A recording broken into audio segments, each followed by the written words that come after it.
Okay, so I'm going to walk through the process of what I did to hook up these two turbines to the trailer, and so that you can have some pictures and a video of exactly what I did. On the back of the trailer, I actually reversed these two rails. I turned them upside down, so it basically raised them up a little higher. I did this for a couple reasons, but you can see that it's square right here, and you got these two bolts. Really, that's the primary connection for these to fit onto anything. So like on a storage container, you could, on the outside rail, you could just drill a hole and then have this bolt or another bolt hold this onto that square bar that's on the storage container. Down here at the bottom, they actually have these two little pins, and they go down inside of this. So I did drill two little holes here to kind of hold them into position, but that could also rest up against maybe the side of the object that you're mounting to, like the side of the container or something. This really is more for just to help with stability and to offload some of the weight. But this whole thing really only weighs about 125 pounds, so it's not terribly heavy. But just with the wind as it's pulling and adding some torque, it's good to have some stability on the bottom. So it'd probably be worth having some kind of a bar or something that this would rest on. And then you'll see on the bottom of this, there's two pins that come down maybe about an inch that then just go inside two holes on the top of this here. At the base of the mast, they have this wire that's kind of springy. So I mean, you do have like a little bit of distance that you could mount this onto another electrical box, and I should have the box, I believe, that you could mount this onto, but any electrical box that basically just screws onto. This here is the charge controller, and when it's working, when it's spinning, there's a, let me turn this up so you can read the top here. The top of this says charge and unload. If the battery is maxed out or it doesn't need any energy, I've only seen that happen when the battery is getting charged by an external source and the voltage of the battery gets up high enough that it doesn't really matter. And so that's the only time I've ever seen that come on, and it's a red light that shows up there. And then on the charge will show up green whenever it's charging the battery. Now, in order for this to work, it does need to be connected to a battery. That's a feature of the charge controller. So I'll show you a breaker here in a minute, but when that breaker is turned off, this little charge controller is smart enough to say, I'm not connected to a battery, therefore it turns on the air brakes. And the air brakes, essentially it shorts out all three of these wires that come down from the turbine. Now there's three wires that come down from the turbine because there's it's AC, but there's like two phases of AC. So there's a positive and a negative phase of the AC.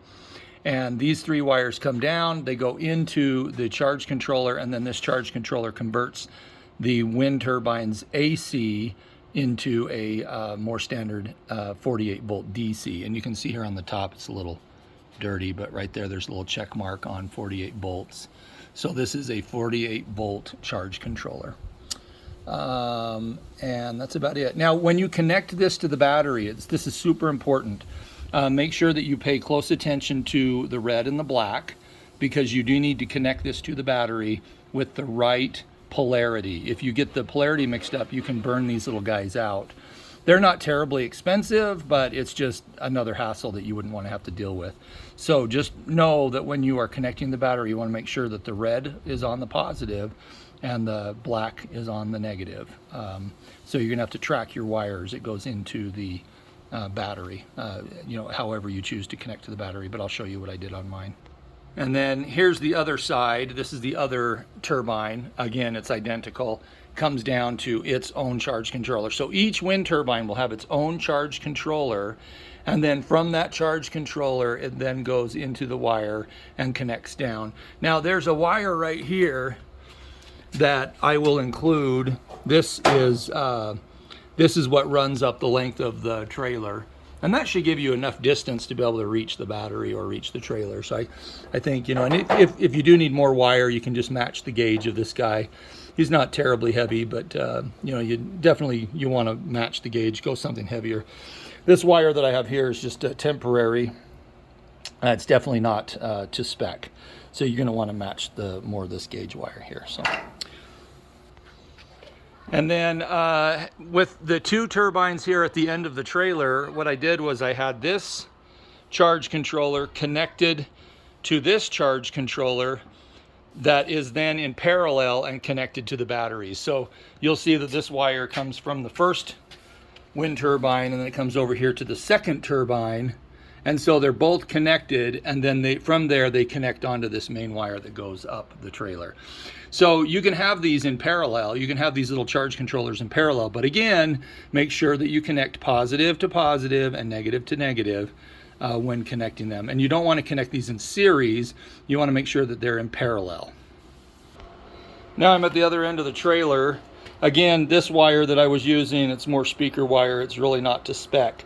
You know, ideally you'd want to run this wire all the way into the DC charge controller. And the reason this blue one is not used is because for DC you just need a positive and a negative, and because this is downstream from the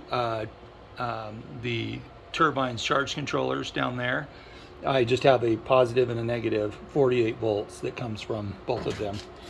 And then come around here to the front here. This is my DC combiner box.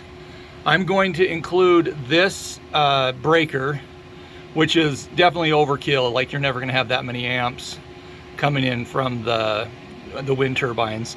But you'll notice that I ran the positive wire from the charge controllers to the top of this number 6 fuse, and then from there I came down off the bottom here into, this is called a Polaris plug, and the Polaris plug is just basically a wire nut.